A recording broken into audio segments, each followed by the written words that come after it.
Hey, I'm Coach Leanne, and today we're going to be going over the beloved Bulgarian split squat.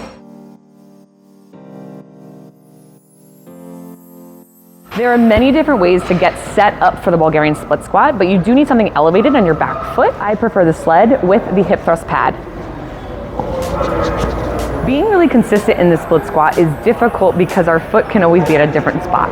So whether you mark something on the ground or you use a little bit of band to put where your toe goes, it's a great way to keep your reps really consistent throughout your sets. Something that you'll see on the internet when you get set up is sitting down, placing that foot out in front of you, and then coming up, and that's where your foot should land. It's a very easy way to kind of keep it consistent again, but you can also just place the band right there at your toe. So we're gonna get started. We're going to place our back foot back. I like to shift my weight over to that leg I'm going to be using in the front. So I make my shift over. Then I'm gonna go ahead, put all of my weight on this leg, gain stability with slight bent knee, find where my ankle or my laces are gonna go. You're gonna find a preference there.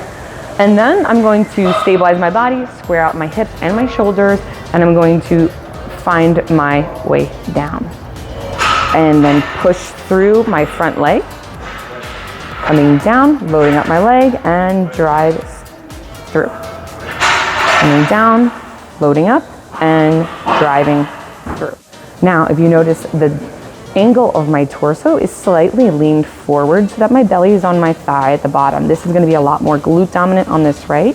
I can also do these very upright, where I step in a little bit more. The knee's gonna drive over the toe. I'm gonna be very upright, and that's gonna fire up this quad a lot more. So you can do it either way based on what you're trying to accomplish with the move.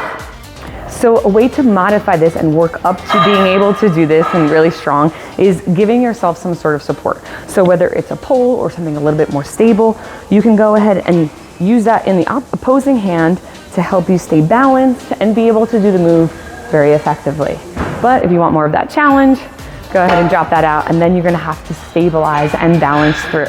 If that's still too difficult, you can go ahead and use a smaller elevation in the back. Stepping forward, and you can just work on keeping all of that weight forward in the front. All right, so a way to intensify this is to actually add some weight. You can do it in a multitude of different ways. So we're gonna start with just one dumbbell in the back leg. I use the stabilizer to just get me set. I'm gonna come down, drive up really strong, but I'm going to be shifted over where this leg is in the midline of my body. Driving down, driving up. A really big tip I like to give my clients for this one is keeping this dumbbell attached to the back thigh. It's kind of like a cheat code that allows you to move, and then the weight becomes a part of your body rather than being separated from, and then your upper body being twisted. You can do it again after you set up where your foot needs to be. You can actually use two dumbbells as well. You shift over into that leg, you frame out the ankle, get steady, get set, and load it up. I'm framing the ankle at the bottom and then driving through nice and strong, down, and drive.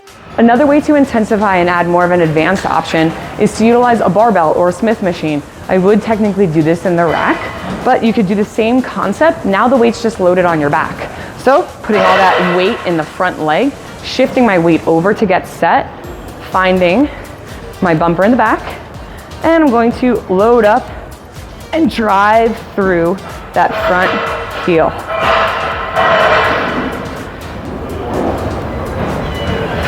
So while there's a lot more to learn about Bulgarian split squats, that is a really good basic foundation way to modify, work your way up to a basic one, and then also really hit it hard with a little bit of advanced options. If you found this video helpful, please be sure to like and subscribe for more, and share it with a friend who you know can benefit from it.